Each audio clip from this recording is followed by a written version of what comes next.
L'auteur de l'agression l'avait baptisé l'opération Colombe. Cette agression qui défraie la chronique internationale a été caractérisée par des pillages, des viols, des assassinats gratuits et de nombreux actes de vandalisme et de terrorisme.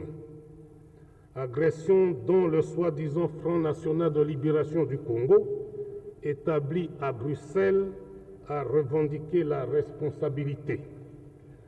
Ce qui veut dire que seuls les auteurs de cette agression sont responsables de l'assassinat collectif des centaines d'expatriés et des milliers de Zaïrois innocents.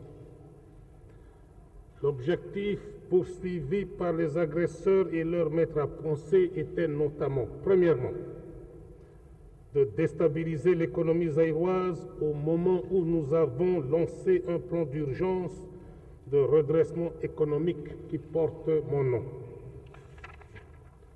Deuxièmement, d'imposer au Zaïre une idéologie qui n'est pas la sienne, c'est-à-dire en faire un État satellite à l'instar de Cuba et d'Angola. Troisièmement, de s'emparer des richesses minières que recèle le sous-sol zaïrois, notamment le cuivre, le cobalt, l'uranium, l'étain, le manganèse, dont l'Union soviétique et ses satellites ont grandement besoin.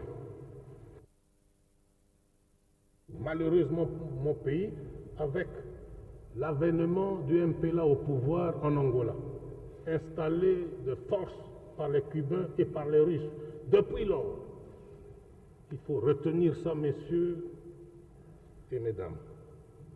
Depuis cette installation, 2 agressions. Et pendant 10 ans, de 65 à 75, il n'y avait pas de MPLA, ni de Russes, ni de Cubains en Angola. Paix totale au Zaïre. Depuis que les Russes, les Cubains sont en Angola, 2 agressions. Tirées